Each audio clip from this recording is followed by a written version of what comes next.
कभी सोचा है कि हम सब जिस तरह से काम करते हैं वो तरीका आखिर आया कहाँ से?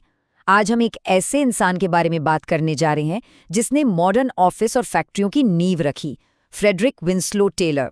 हम उनके आइडियाज को समझेंगे जो एक तरफ तो बड़े क्रांतिकारी थे, लेकिन दूसरी तरफ उतने ही विवादों से भरे भी, कि कैसे एक परफेक्ट एफिशिएंट वर्कप्लेस बनाया जाए। और यही वो एक सवाल था जिसने टेलर को सोचने पे मजबूर किया, और यही हमारी आज की बातचीत का सेंटर पॉइंट भी है। क्या वाकई हर काम को करने का कोई एक सबसे बेस्ट तरीका हो सकता है जिसे साइंस की मदद से ढूंढा जा सके? तो चलिए जरा टाइम में पीछे चलते हैं, 20वीं सदी की शुरुआत का वक्त। सोचिए जरा, उस समय की फैक्ट्रियां शोरगुल से भरी, पूरी तरह से अस्त व्यस्त जगह थी। टेलर ने देखा कि हर तरफ इनएफिशिएंसी थी और वर्कर्स और मैनेजर्स में तो मानो 36 का आंकड़ा था। लगातार झगड़े होते थे, प्रोडक्टिविटी का तो कोई हिसाब ही नहीं था। सब कुछ बस अंदाजे पर चल रहा था, कोई साइंस नहीं थी। तो इस सब के बीच टेलर ने एक बहुत बड़ी प्रॉब्लम देखी और उसे उन्होंने नाम दिया सोल्जरिंग। अब ये सिर्फ आलस नहीं था, नहीं, ये तो एक सोची समझी चाल थी। वर्कर्स जानबूझकर काम धीरे करते थे और टेलर का मानना था कि इंडस्ट्रियल प्रोडक्टिविटी के रास्ते में यही सबसे बड़ा रोड़ा है। और टेलर ने इस प्रॉब्लम को और गहराई से देखा। उन्होंने कहा कि ये सोल्जरिंग दो तरह की होती है। पहली तो है नेचुरल सोल्जरिंग, मतलब हम सबका काम से थोड़ा जी चुराने का जो मन करता है वो। लेकिन जो असली चिंता की बात थी वो थी सिस्टमैटिक सोल्जरिंग। ये तो एक प्लान था।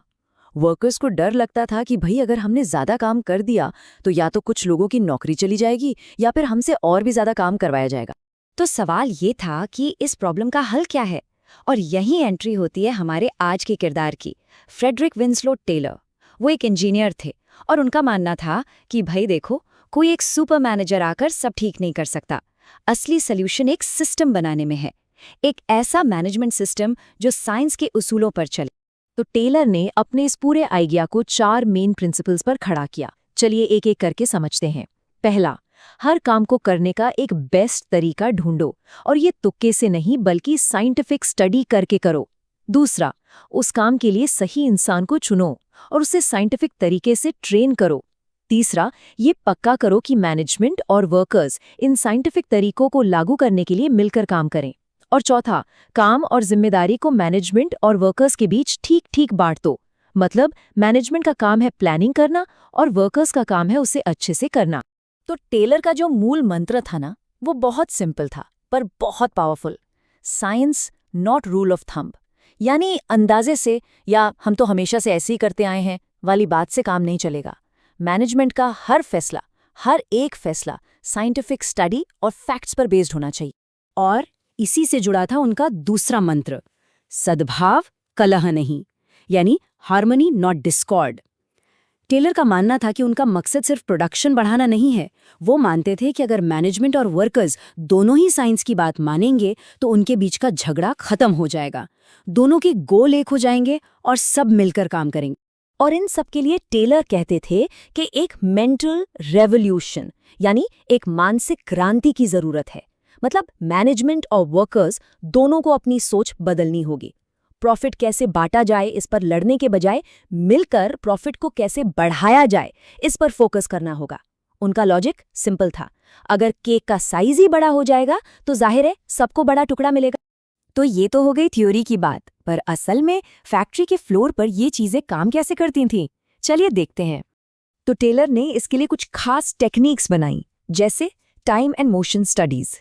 इसमें वो हर छोटे से छोटे मूवमेंट को स्टडी करते थे, ये देखने के लिए कि किसी काम को करने में कितना टाइम और कौन कौन से स्टेप्स लगने चाहिए। फिर था फंक्शनल फोरमैनशिप। सोचिए, एक वर्कर के ऊपर 8 अलग अलग बॉस, और हर बॉस अपने अपने काम का एक्सपर्ट। और एक और चीज थी डिफरेंशियल पीस रेट सिस्टम, मतलब सीधा हिसाब, जो ज्यादा पीस बनाएगा उसे हर पीस के ज्यादा पैसे मिलेंगे। इन सब का मकसद बस एक ही था, हर काम को करने का वो एक बेस्ट तरीका ढूंढ निकालना। लेकिन जैसा कि अक्सर होता है, इस एफिशिएंसी की एक कीमत चुकानी पड़ी। टेलर के ये आइडियाज हर किसी को पसंद नहीं आए।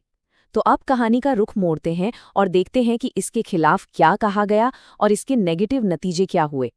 तो इसकी आलोचना करने वालों का कहना था कि भाई ये सिस्टम तो इंसानों को इंसान समझ ही नहीं रहा, उन्हें तो मशीन का एक पुर्जा मानकर चल रहा है। ये वर्कर्स की सोशल और साइकोलॉजिकल ज़रूरतों को पूरी तरह से नज़रअंदाज कर देता है।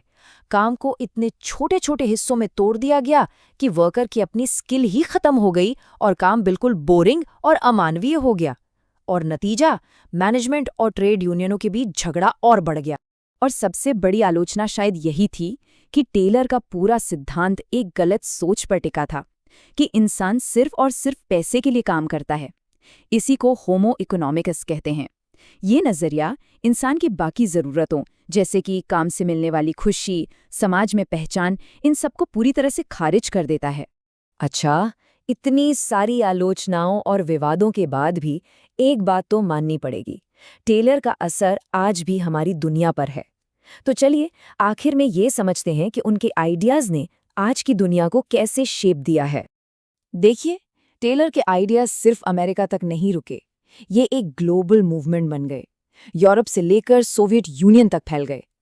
आज की जो इंडस्ट्रियल एफिशिएंसी और स्टैंडर्डाइजेशन है, उसकी नींव टेलर ने ही रखी थी। मैनेजमेंट को एक साइंस की तरह देखने की शुरुआत उन्होंने ही की। और अगर आप ध्यान से देखें तो आज भी असेंबली लाइंस में, फास्ट फूड चेन्स में, यहाँ तक कि मैनेजमेंट सॉफ्टवेयर में भी आपको टेलर के प्रिंसिपल्स की झलक दिख जाएगी। तो आखिर में ये सब हमें एक बड़े सवाल पर लाकर खड़ा कर देता है, एफिशिएंसी या ह्यूमैनिटी, मतलब काम की रफ्तार और इंसानियत। क्या इन दोनों में से हमेशा एक को ही चुनना पड़ेगा? टेलर की कहानी हमें यही याद दिलाती है कि प्रोडक्टिविटी बढ़ाने की दौड़ में हम इंसानी पहलू को नज़रअंदाज नहीं कर सकते। और ये एक ऐसी बहस है जो आज भी उतनी ही ज़रूरी है जितनी 100 साल पहले थी।